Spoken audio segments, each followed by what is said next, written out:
rend compte que, en fait, tout ce qu'on disait sur la crise de l'hôpital depuis un an avec la crise des urgences qu'on a traversée, et quand on demandait des moyens supplémentaires pour les hôpitaux, c'était une réalité. Et alors, c'est intéressant parce qu'il a été quand même, tout le monde semble oublier, il a été ministre des Finances sous François Hollande, et là, il découvre l'importance des hôpitaux, des valeurs publiques, donc dont acte.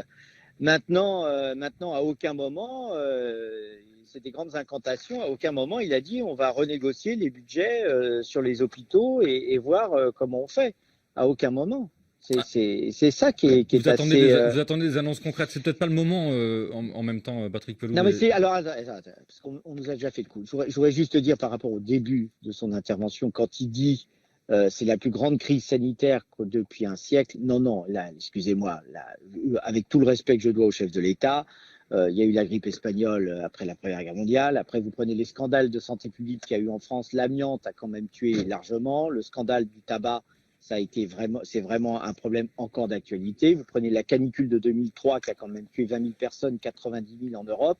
Donc il y a quand même eu un paquet de problématiques sanitaires, d'accord?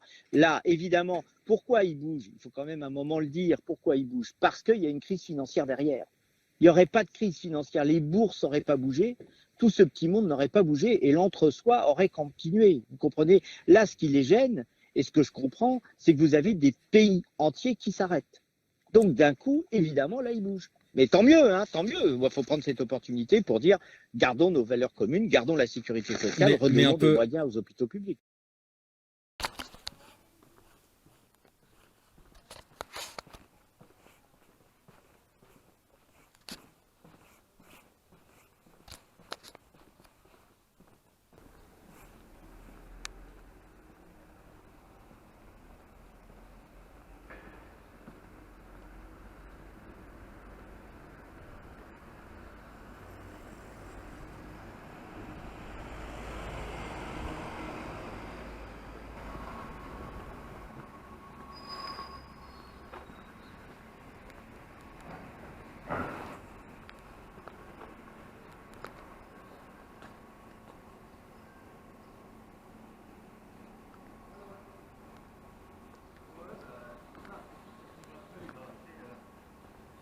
Comme quoi, t'as le droit de faire des courses, ça, du coup.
si on ne fait rien, le nombre de contaminations qui est représenté par cette courbe verte va continuer d'augmenter.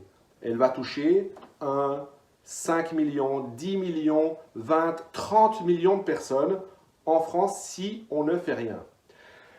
Quand on est contaminé, il y a 15% des gens qui ont besoin, qui nécessitent des soins d'hospitalisation à l'hôpital. C'est cette courbe bleue. Et cette courbe bleue, elle augmente aussi x2 tous les 3 jours. Et puis, courbe rouge, on sait aussi que 1 à 2% des gens qui sont touchés par le coronavirus en décèdent. Eh bien, tous les 3 jours, on multiplie par 2 le nombre de décès. La seule stratégie qui est possible à l'heure actuelle pour limiter cette courbe verte, dont dépend cette courbe bleue et cette courbe rouge, il n'y en a pas 50, c'est ce qu'on appelle le confinement. Il faut bien comprendre les enjeux. On ne va pas pouvoir s'en sortir, c'est-à-dire faire baisser, infléchir cette courbe verte, si nous ne prenons pas des mesures claires, nettes, précises de confinement. Voilà, vous savez tout. Maintenant, la balle, elle est dans le camp de la nation. Être solidaire avec les soignants qui travaillent à l'hôpital et qui vont devoir affronter cette courbe qui va mettre du temps à descendre. Parce que si on arrête aujourd'hui, les premiers effets sont attendus dans une dizaine de jours. Donc, solidarité avec les soignants, avec l'hôpital, et solidarité avec nos anciens, avec nos voisins, nos familles, avec notre pays. Respectons les consignes et obligeons nos gouvernements à prendre leurs responsabilités. Il faut rester chez soi.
lost in a lullaby. Oh, somewhere over the rainbow, bluebirds fly, and the dreams that you dream of, dreams really do come true. Ooh, someday you wish upon a star, wake up where the clouds are far behind. Be where trouble melts like lemon drops, high above the chimney top. That's where you find me. Oh, somewhere over the rainbow, bluebirds fly, and the dream that you did to, oh why can't I? Well, I see trees of green and red roses too. I watch them bloom for me and you, and I think to myself, what a wonderful world. Well, I see skies of blue and I see clouds of white and the brightness of day. I like the dark and I think to myself, what a wonderful world. The colors of the rainbow, so pretty in the sky, are also on the faces of people passing by. I see friends shaking and singing, how do you do? They really say, I love you. I hear babies cry and I watch them go. They'll learn much more than we'll know, and I think to myself, what a wonderful world. Someday I wish upon a star, wake up where the clouds are far behind. Be where trouble melts like a lemon drops, high above the chimney top. That's where you find me. Oh, somewhere over the rainbow, way up high. The dream that you dare to, why, oh why can't I?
hélas, on a traité l'hôpital depuis maintenant 10 ans comme si c'était une entreprise commerciale qui doit travailler à flux tendu, c'est-à-dire 0 lit libre.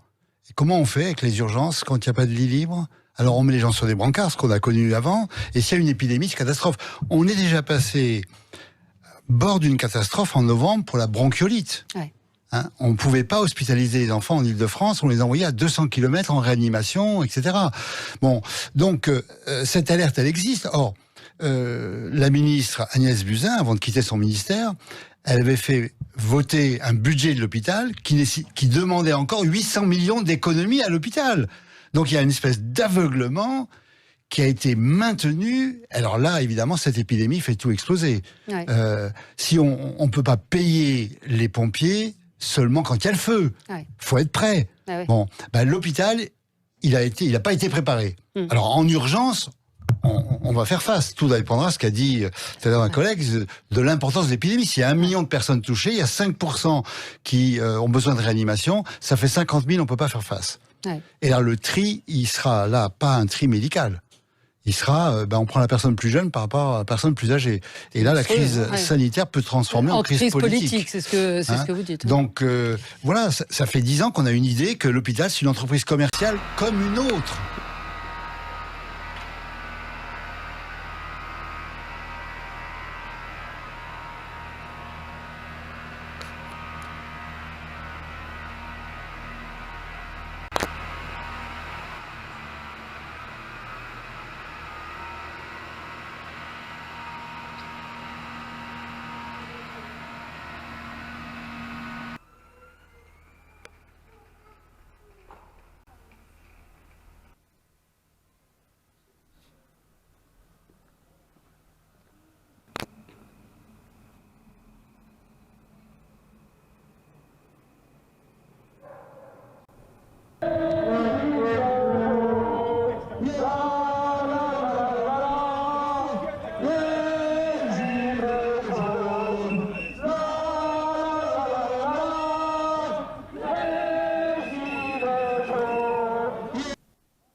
Docteur Marty, d'un point de vue sanitaire, c'est plus raisonnable de reporter ce second tour?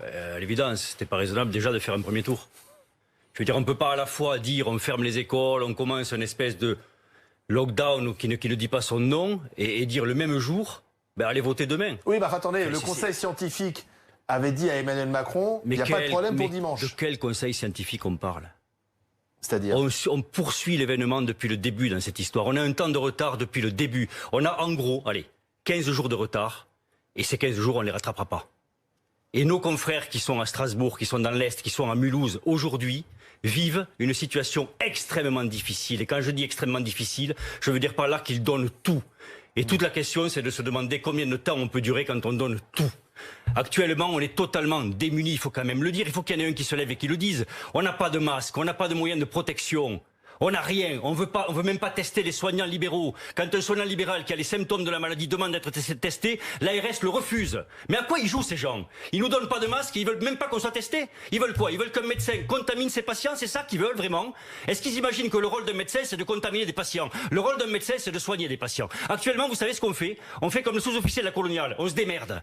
C'est-à-dire qu'on est en train nous-mêmes de trouver des protocoles, des choses pour se débrouiller parce qu'on est en manque. On est en manque de tenue, on est en manque de tests, on est en manque de tout. Alors actuellement, on confine nos patients, on les voit par téléphone, uniquement. On cherche à même pas les voir en présentiel. C'est ça qu'ils font à Strasbourg. C'est ça qu'on va faire. Parce que la vague, on va la prendre dans la gueule dans une semaine à peu près. On nous fait jouer, on joue avec nos vies là, on joue avec les vies des soignants. En SSR, en soins de suite réadaptation, qui sont les établissements où il y a les patients les plus à risque, âgés, polypathologiques. Il y a pratiquement tous les SSR de France n'ont plus les moyens de se protéger. Les soignants ne peuvent pas se protéger. Ça veut dire quoi? Ça veut dire que si jamais un soignant est touché, si jamais un patient a la maladie, automatiquement un soignant va l'attraper et ça va se transmettre de chambre en chambre.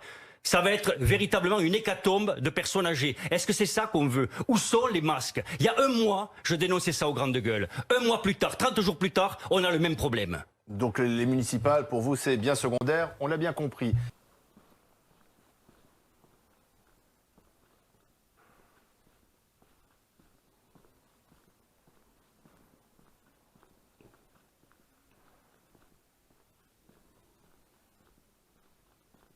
Où les Espagnols sortent à la fenêtre, sur les terrasses, balcons pour applaudir et remercier ce personnel soignant, leurs héros en blouse blanche qui sauvent des vies à longueur de journée au péril de leur vie. Des soignants qui sont debout et qui dénoncent depuis plusieurs jours le manque de matériel dans les hôpitaux, masques, gants, blouses, respirateurs. Ils sont totalement débordés. Pour la première fois dans son bilan officiel quotidien, la Chine annonce 0 nouvelle contamination domestique. C'est un cap pour les Chinois qui entrevoient la fin du tunnel. Le premier décès lié au coronavirus remonte au 11 janvier dernier. Depuis ce matin à Wuhan, le berceau de la maladie, les habitants sont aussi autorisés à sortir de chez eux pour se promener, mais dans l'enceinte de la résidence, c'est un grand jour pour eux de prendre l'air. Stabiliser la situation intérieure, mais éviter qu'il y ait une autre épidémie majeure, c'est le pari de Pékin qui agit aussi en envoyant des masques dans les pays les plus touchés.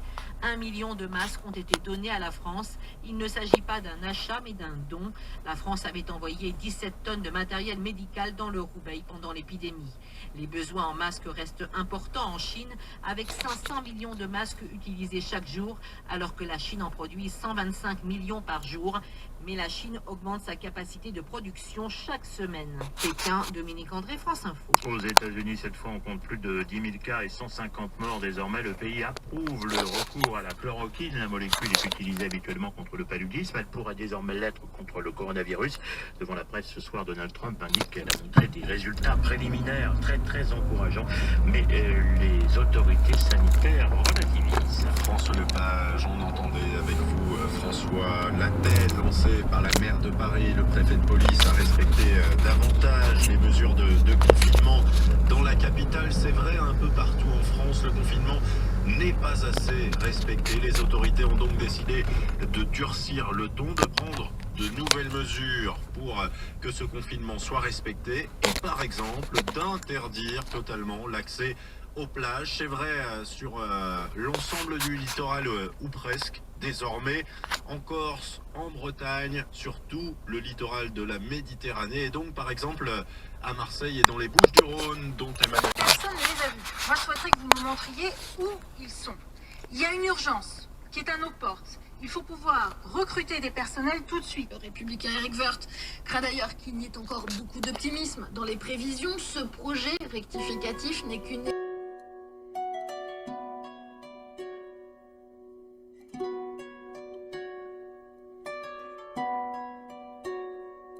Je vous pleurais à bord, allez vous trouver le repos dans ce pays d'où l'on ne revient pas. Notre mère est partie, notre père s'est enfui dans ce pays d'où l'on ne revient pas. Vous ai-je fait offense? Je vous supplie, Charles de France, la guerre a emporté ce que j'aimais. Rappelez vos armées, rappelez vos soldats, que se taise la rumeur de nos combats.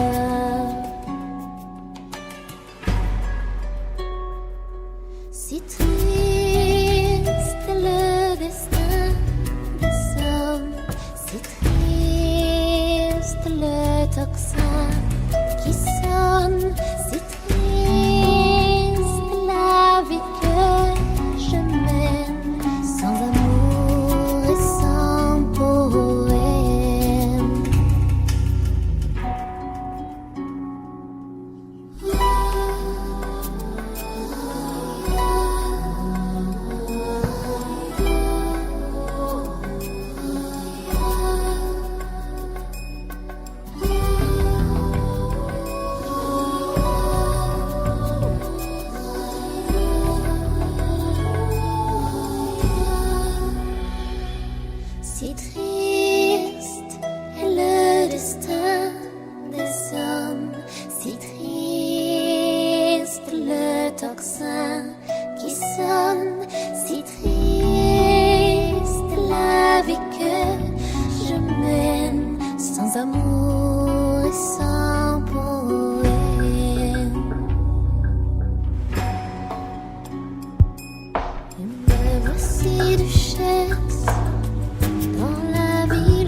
Jamais je n'abandonnerai le combat. Vitré fut saccagé, les Français ont pillé d'un grand cri sombre dont Chateaubriand.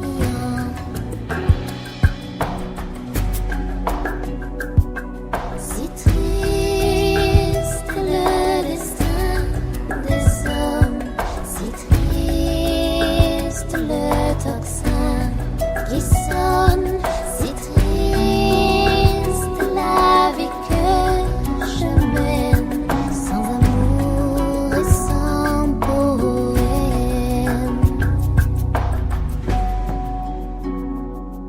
Pour sauver mon pays, dois-je épouser mon ennemi?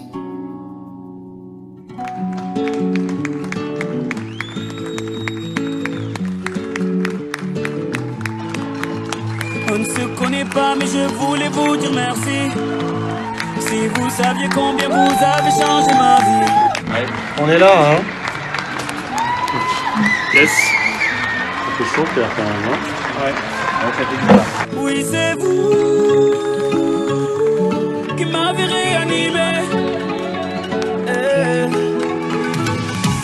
On a tous un jour eu ce moment de magie, croisé ce héros malgré lui qui veut sauver une vie. Un mot, un sourire, une histoire et l'espoir ont fleuri à tous ces héros. Malgré eux, je voulais leur dire merci. La la la la la la oh oh la la la la la la oh oh la la la la la oh.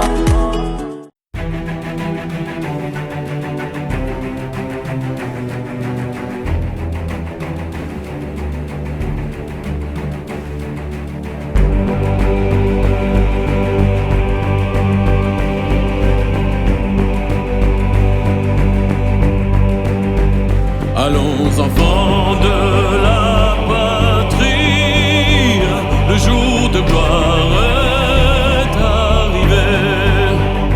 Contre nous de la tyrannie, l'étendard sanglant est levé. L'étendard sanglant est levé. Entendez-vous dans les campagnes mugir ces féroces soldats? Ils viennent jusque dans nos bras, égorger nos fils, nos compagnes. Aux armes, citoyens, formez vos bataillons. Marchons, marchons, qu'un sang pur, un peuple nos sillons.